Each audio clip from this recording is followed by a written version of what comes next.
My name is Lily, and I came into this world 12 years after my eldest sister, Grace, and 10 years after my other sister, Emma. By the time I started forming memories, they were already teenagers, busy with boys and makeup, far too grown up to play with me. We lived in a suburban Minnesota house where my parents were always praising my sisters. Grace got straight A's again, they'd say proudly at dinner. Anna made the cheerleading squad, they'd announce. I'd sit there quietly, pushing my food around, feeling invisible. I still remember when Grace brought home her first boyfriend at 16.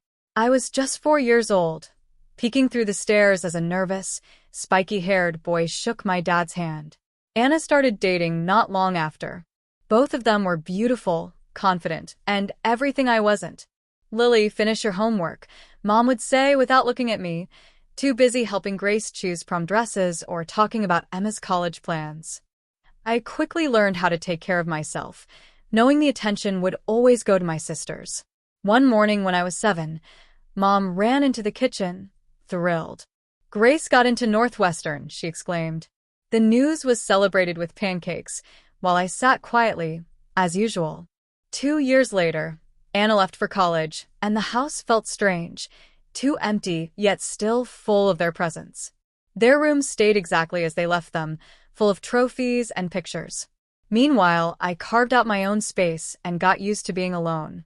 Everything changed when I was 15. Grace, now married and living nearby, had her first baby, a boy named Jack. The day she brought him home, everyone was overjoyed. My parents couldn't stop smiling. "You're going to be an amazing aunt," Mom said, patting my shoulder. Looking back, that moment was a turning point, though I didn't realize it at the time. At first, I loved being an aunt. Jack was adorable, and I enjoyed making him laugh. But soon things changed. One Saturday morning, Grace asked, "Lily, can you watch Jack for a couple of hours? I need to go shopping." Before I could reply, she handed him to me and left, saying, "Thanks, sis." This became a routine. Every weekend, Grace would drop off Jack at our parents' house and disappear for hours. "It's not fair," I complained to Mom after Grace had been gone for 5 hours. "I had plans today." Mom barely glanced at me. "Family helps family, Lily. You'll understand when you're older." Then, when I was 16, Anne announced she was pregnant. "It's a girl," she said excitedly at dinner. While everyone celebrated, I felt uneasy. When baby Sophie arrived, things only got harder. I was now juggling a toddler and a baby every weekend. Helping Jack build block towers while calming a crying infant was exhausting. My own homework was only possible if they both napped at the same time, which was rare. One Saturday, I told Dad, "Jason asked me to go to the movies tonight." I was holding Sophie and watching Jack color on the coffee table. "You should have thought of that before agreeing to watch the kids," Dad said. "I never agreed to this." I snapped, frustration boiling over. Sophie started crying, and Mom scolded me from the kitchen. "Lower your voice. You're upsetting the baby. Stop being selfish. Your sisters need your help." I started spending my free time at the school library, researching colleges. I was determined to leave. My grades became my escape plan. Every A on my report card brought me closer to freedom. When I got accepted to Berkeley with a partial scholarship, I finally felt a glimmer of hope. But my family had other ideas. "The community college here has a great business program," Grace suggested during what they called a family council. "You could live at home, save money, and help with the kids," and added, as if that was supposed to make me happy. As I looked around at their faces, Mom, Dad, Grace, Emma, and Grandma Rose. Feeling trapped, Grandma's voice broke the tension.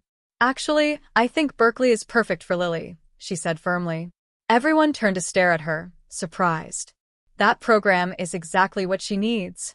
My grandmother's words gave me hope. "That program at Berkeley is perfect for Lily's future," she said firmly. "Your grandfather's education fund will cover what the scholarship doesn't." I wanted to hug her right then and there. The family meeting ended with my parents and sisters looking disappointed, but for the first time in years, I didn't care. I could finally see a future for myself, a future where I wasn't everyone's free babysitter. College life was everything I dreamed of and more. My dorm room became my safe place, and I made real friends who cared about me. For the first time, my weekends were mine, no crying babies, no sticky hands, just me and my choices.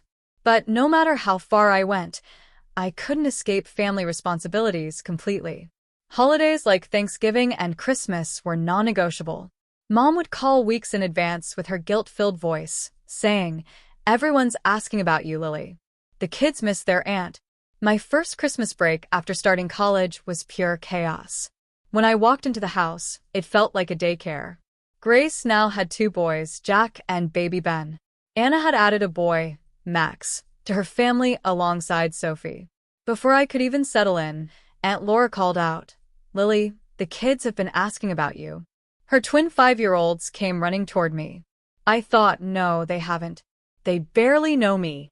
But before I could say anything, Miles' 7-year-old daughter grabbed my leg, followed by Tom's 9-year-old son and 6-year-old daughter. "Lily, why don't you take the kids upstairs to your room?" Mom called from the kitchen, her voice barely audible over the noise. "I'll bring snacks later."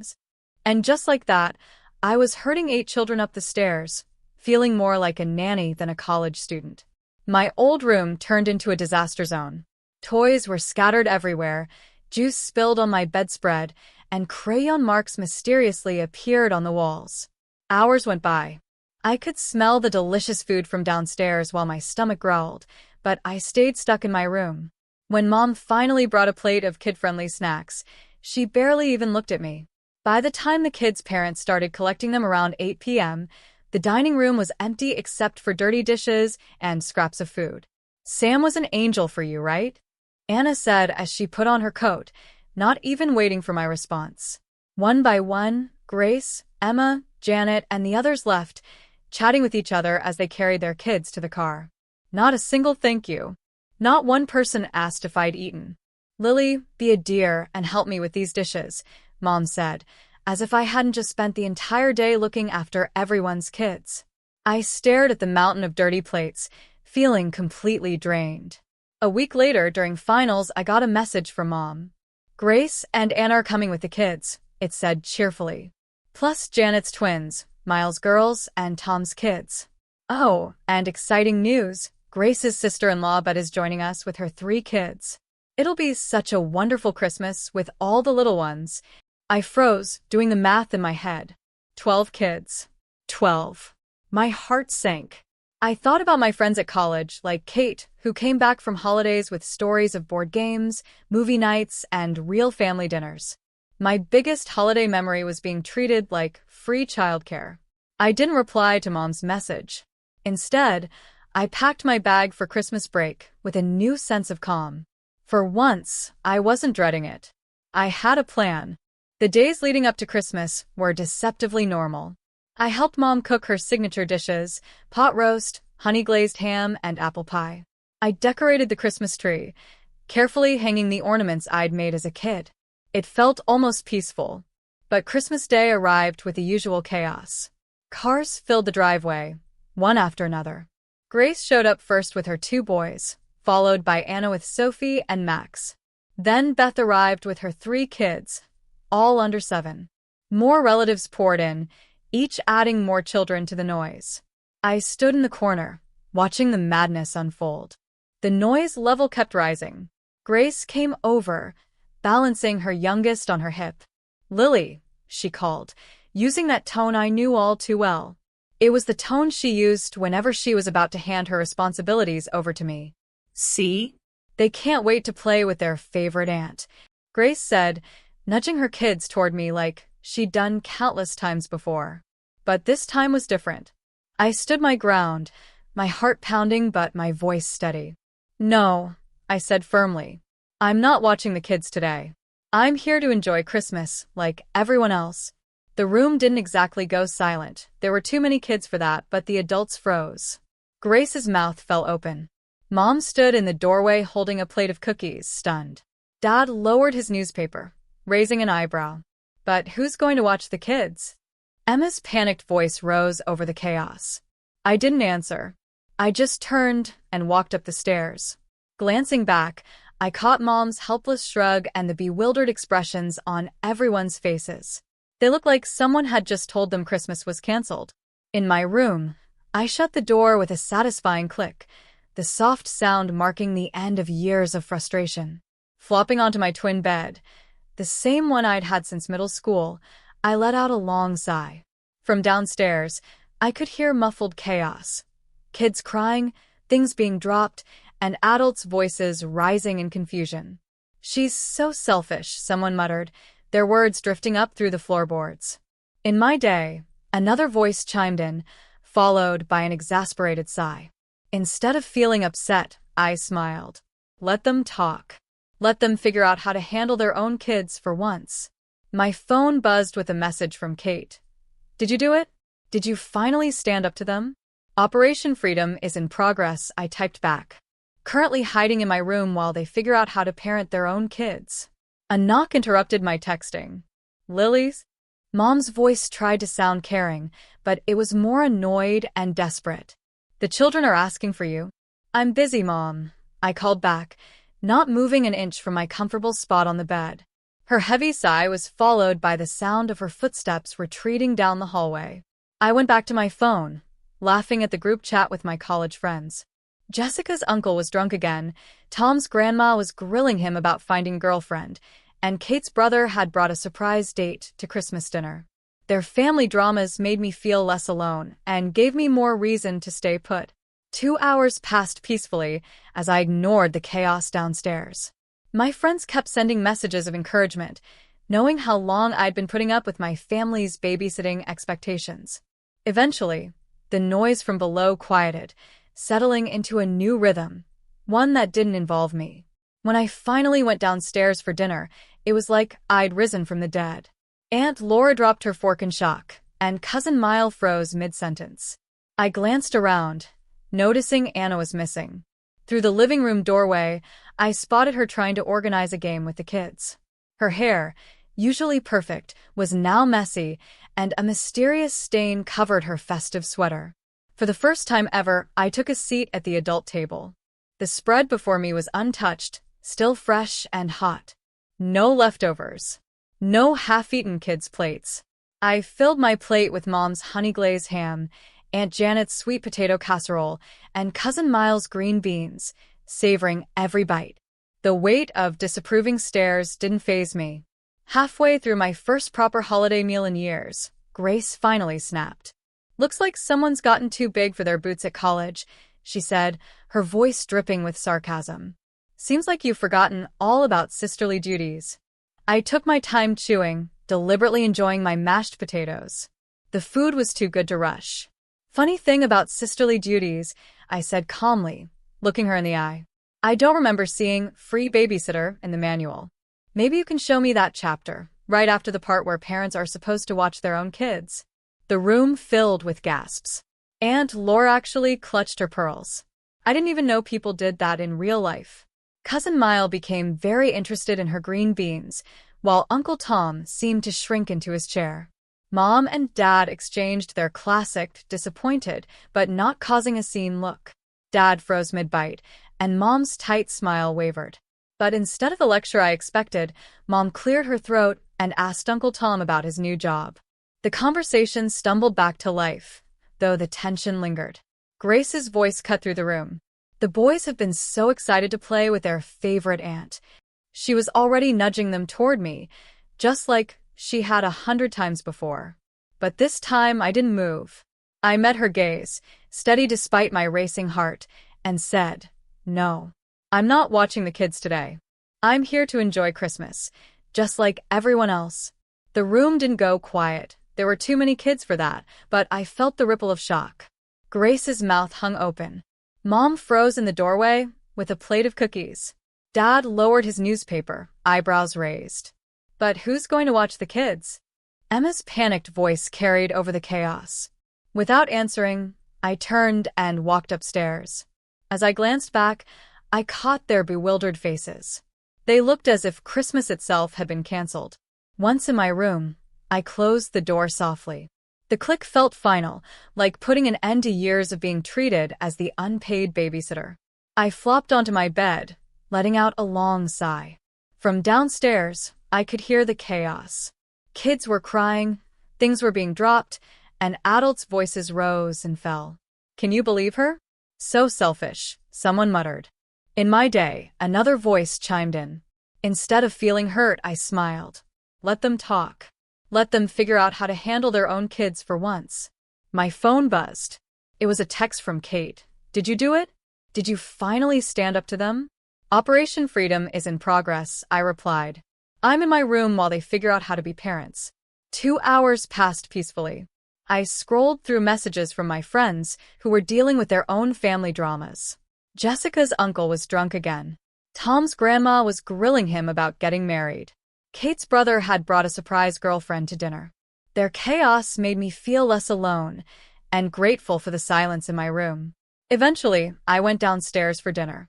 The adults looked at me like I'd risen from the dead. Aunt Laura dropped her fork, and Cousin Mile froze mid-sentence. I glanced around and noticed Anna wasn't at the table. Through the doorway, I saw her trying to entertain the kids. Her perfect hair was now a mess, and her sweater had multiple stains. For the first time, I sat at the adult table and enjoyed a proper holiday meal. Everything was fresh and hot. No picked-over leftovers, no half-eaten kids' plates. I savored every bite, ignoring the disapproving stares from across the table. Halfway through my meal, Grace finally snapped. Looks like someone's gotten too big for their boots at college, she said with a sneer. Seems like you've forgotten all about sisterly duties. I finished a spoonful of mashed potatoes and calmly replied, funny thing about sisterly duties, I don't remember seeing free babysitter in the manual. Maybe you can point out that chapter right after the part where parents are supposed to watch their own kids. The gasps were almost comical. Aunt Laura clutched her pearls like a character in a movie. Cousin Mile became suddenly fascinated with her green beans. Mom and Dad exchanged their classic look of disappointment, but to my surprise, Mom didn't say anything. Instead, she asked Uncle Tom about his new job, and the conversation stumbled back to life. The next morning, I came downstairs to find Mom, Dad, Grace, and Anna waiting for me. They sat in the living room in what was clearly an ambush. Grace wasted no time. What kind of performance was that yesterday? She snapped. You made us look like bad parents in front of everyone. I sank into a chair, surprisingly calm. Performance? I asked. You mean wanting to enjoy Christmas for once? I'm tired of being treated like a free babysitter while everyone else actually gets to have a holiday. You never complained before, Mom said, looking genuinely confused. I couldn't help but laugh. Never complained? I've been complaining for years. But it was easier for you to ignore me and keep using me as your little helper, wasn't it? Their voices rose in a chorus of accusations. Mom and Dad talked about how much they'd done for me, while Grace and Anna took turns guilt-tripping me. I let them rant until they ran out of steam. Then I said quietly but firmly, they're not my kids. I didn't decide to have them. They're your responsibility, not mine. Especially during the holidays. Grace stood up, her face red with anger. Maybe it's time someone taught you a lesson about gratitude, she said. Let's see how you manage without Mom and Dad paying your college tuition. The room fell silent. Mom and Dad exchanged nervous glances. Grace clearly expected me to panic, but instead, I felt oddly relieved. Finally, all the cards were on the table. I stood up slowly and said, actually, Grandma has been paying my tuition from Grandpa's education fund. The same fund that put you through nursing school and Anna through business school.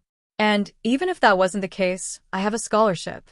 I'm not afraid to work if I need to. Without waiting for a response, I went upstairs and packed my bags. It didn't take long. I'd gotten good at traveling light. As I came back down, Mom and Dad called after me, their voices a mix of anger and panic. I ignored them. The cold winter air stung my cheeks as I stepped outside, but I barely felt it. The drive back to campus was peaceful. Each mile between me and home felt like shedding a weight I didn't know I was carrying. When I got back to my dorm, I blocked their numbers, Mom, Dad, Grace, and Emma. Each tap on my phone felt like breaking another link in the chain. Over the next few weeks, life moved on. I threw myself into my studies, spent weekends with friends, and, for the first time, felt like I was living my own life. Then one cold February morning, I looked out my dorm window and froze. Mom, Dad, and Anna were standing in the parking lot, looking lost and uncertain. My first instinct was to ignore them, but as I watched them, they seemed smaller, less like authority figures and more like people. They had driven 4 hours to make things right. When I met them in the lobby, Anna was the first to speak. "Can we buy you a coffee? We'd like to talk." The campus cafe was quiet that morning. We sat at a corner table, steam rising from our cups. The silence between us was heavy, filled with things unsaid. Mom was the first to speak, her fingers nervously tracing the rim of her cup. "We've been doing a lot of thinking," she began. "After you left, we had some long conversations as a family. Very long conversations." Anna nodded, meeting my eyes. "Lily, we were wrong, all of us. We took advantage of you for years and called it family duty to make ourselves feel better about it." Dad cleared his throat, his face serious. "We didn't realize, or maybe we didn't want to realize, how unfair it was. You deserved your own holidays, your own time. You deserved to be treated like an adult, not the family babysitter." I took a slow sip of my coffee, letting their words sink in. "What about Grace?" I asked. Anna sighed. "Grace, she's still processing it. You know how she is. She has a hard time admitting when she's wrong. But the rest of us? We want to do better." Mom leaned forward, her eyes sincere. "Things will be different now. No more pushing the kids onto you. No more expecting you to give up your holidays. We want you to come home because you want to, not because we need you for childcare." I studied their faces. Mom's eyes were full of sincerity.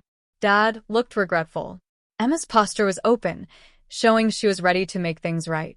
Finally, I nodded. "Okay," I said. "I believe you." That evening after they left, I unblocked their numbers. Within minutes, Anna sent me a text. "Miss you, little sis. For real this time." The next few months brought a new normal. I visited home some weekends, and surprisingly, it was pleasant. When Anna brought her kids, she watched them herself or hired a babysitter. Mom stopped trying to force family bonding moments that always left me stuck watching children. Grace and I still haven't spoken. Sometimes I see her posts on social media, pictures of her boys growing up so fast. Part of me hopes that one day she'll realize what she did wrong and reach out first. Until then, I'm at peace with the distance.